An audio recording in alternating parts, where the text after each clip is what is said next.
Well, I had intended to print out my speech, but our morning, which was actually it was spent at Courtney's house. Part of Shay's place. Which was such an eye-opening and incredible experience that we skipped lunch, we skipped going back to the hotel and doing hair and things like that in order to just bring you whatever we learned right there. And I have to say, as a UN Goodwill Ambassador, a lot of my work pertains to advocating for trafficking victims outside of this country, and I deal with the problems of victims internationally.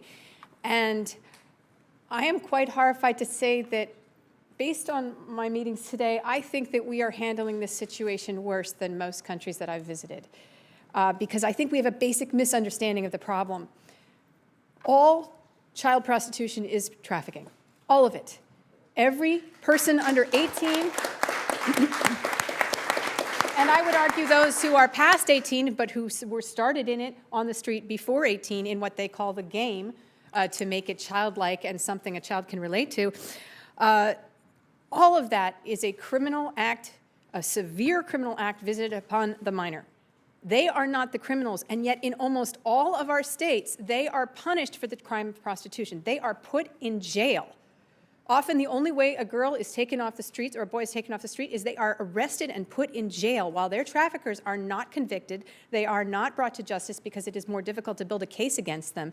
Even if the child is found engaging in a sexual act with their pimp who is 45 and they're 12, they will arrest the girl, and it will be harder to prove that the man is her pimp and that he is earning money off of her and that he is committing the crime of trafficking. So when we think of prostitution, the whole game has to change now. There is no such thing as the independent contractor anymore. There is no such thing as the myth of the happy hooker, and I'm sorry to say that Mighty Aphrodite may have led you to believe otherwise. But I have just heard testimony of two young women today that, they're from two very different walks of life. One had an incredibly brutal childhood, coming from a family of other children who were also prostituted. Some abused by their parents, sexually molested, abandoned to fate because of a death in the family. Another one was a college student who fell out of college and needed money to get back to school, an educated, lovely young woman, and both of them were manipulated by traffickers who knew exactly what to say, exactly what to do to suck them into this world where they would be promised whatever they considered to be their dream, whether it was a college education, or you could say to be a singer, or to just have love, just have validation, and somebody who says, I'll be there for you, I'll have your back, and if you just do these things for me, we'll take our money together, and I'll get you your clothes, and I'll help you get your food, and you'll never be alone, I'm taking care of you, but you have to turn these tricks. That's what prostitution is now. And make no mistake, if a man is buying commercial sex, he is supporting the rape of hundreds of thousands of children per year. And the age on the street is getting lower and lower for entrance into prostitution, some as young as 9, the average age between 11 to 14 as the entrance age. None of these children are doing this willingly, and there is no way. I am ashamed that our country criminalizes them. I am ashamed. I mean, in other countries, there's more of a problem of a trafficking victim is thrown back into the sea at the border because they're considered to be an immigrations violator, because they're from somewhere else, and the police who have the only contact with them are immigrations enforcers, and so say this is an illegal migrant and we're sending them back to their country. In this country, we take a child who we see as being sold for money to pedophiles, and we put her in jail. And that is what is happening in every state in this country. Now, this bill would go a long way to start harmonizing efforts between federal law and state law, encouraging strategies that work, encouraging NGOs that give the vital help to these people who have been so traumatized. They need assistance on every level, medical, psychological, they need educations. They need to go to school. They have a right to go to school. They're American children. We have a far greater domestic sex trafficking problem than a foreign one. Most of the kids we're talking about are our children. I'm a mother of 3. It could be my kid out there. It could be your kid out there, your granddaughter. It's just revolting. And this is our country. We're the home of the free and the land of the brave, or vice versa. Who's brave here?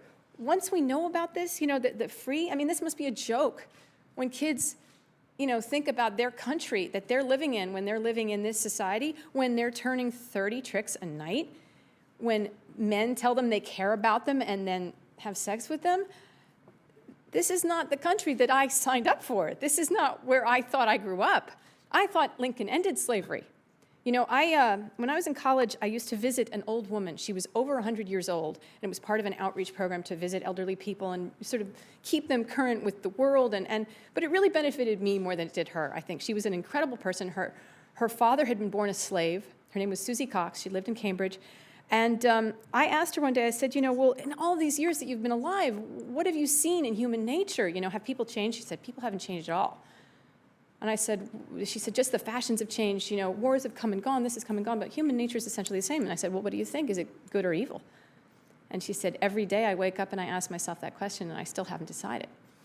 And she was over 100 years old. Now, I'm going to ask us this question. Is our human nature good or evil? Because now that we know about this, and you know, you're going to see this film later, which I'm going to tell you is very brutal. It's very painful. I almost couldn't watch it, and I have to watch it. This is my job.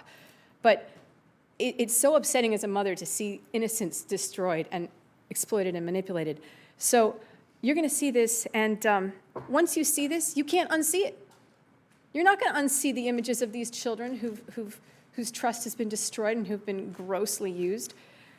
So now that you know about it, what are you going to do about it? This has been my feeling about advocacy since I started. I started with Amnesty a few years ago, and then I started working with the UN 2 years ago, and I've become more and more pointed in my focus that unless what I'm doing has a direct, actionable effect, it's not worth anything.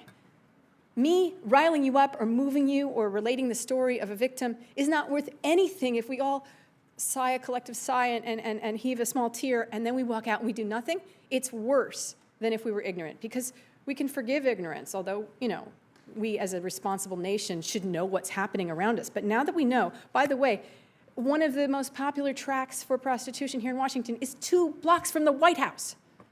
2 blocks from the White House. And President Obama just put out a big statement about how he wants to fight trafficking globally. How about domestically? How about the hundreds of thousands of our own kids?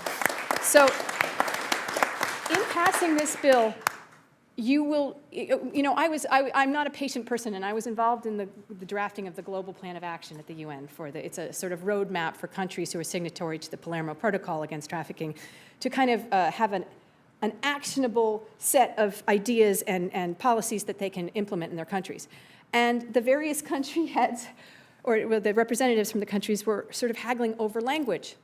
And it's important. It's definitely important. I mean, if you know you're drafting the Constitution, you're drafting the Declaration of Independence, each word is highly important. But I'm sitting there, and people are saying, well, my country is going to withdraw its support unless we strike that word from that sentence. And it's going on for 2 days and hours. And finally I say, I'm sorry.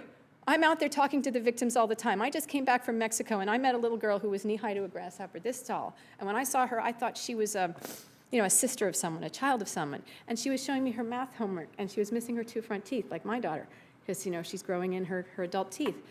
And then I learned that she had been trafficked at the age of 4 to a brothel in Cancun. I mean, spring break, destination, yay, let's go sleep with a 4-year-old. And here she was showing me her homework, and so proud that she was learning to add and subtract. And then she showed me some dance moves because she's taking dance classes as a sort of rehabilitation at this shelter. And my heart just like died. I couldn't take it. But I said, you know, I just met that little girl now. She needed your help 4 years ago. She needed your help yesterday. She needed your help 3 months ago. So it's fantastic that we're here supporting this bill. It's a travesty that it didn't get finished the last time, but we have to ensure that it does now. We have to improve our work against the traffickers. We have to increase the penalties. I'm very happy to see that the law enforcement side is addressed in the bill, because the training of police forces is so important in every case around the world. When you have police that are educated on what trafficking looks like, how they can target it, and how to deal with victims in a human rights-based, victim-centric approach, then all of a sudden you have more successful investigations, you have more convictions, more prosecutions, but also you have more victims rescued, and they're treated better, and they're not treated like criminals. They are treated like the victims of one of the most severe forms of trafficking. Your NGOs save the lives of these young people. I cannot reiterate it more. Without places like the incredible place that we were today, a lot of these kids would be sucked right back in. They'd be re-trafficked because they have no skills.